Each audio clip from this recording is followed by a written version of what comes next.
நிலை உயரும் போது பணிவு கொண்டால் உயிர்கள் உன்னை வணங்கும்.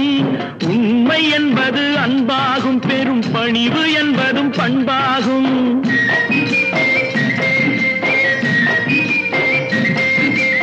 உண்மை என்பது அன்பாகும், பெரும் பணிவு என்பது பண்பாகும். இந்த 4 கட்டளை அறிந்த மனதில் எல்லா நன்மையும் உண்டாகும், எல்லா நன்மையும் உண்டாகும். 6 மனமே 6, அந்த ஆண்டவன் கட்டளை 6. 6 மனமே 6, அந்த ஆண்டவன் கட்டளை 6.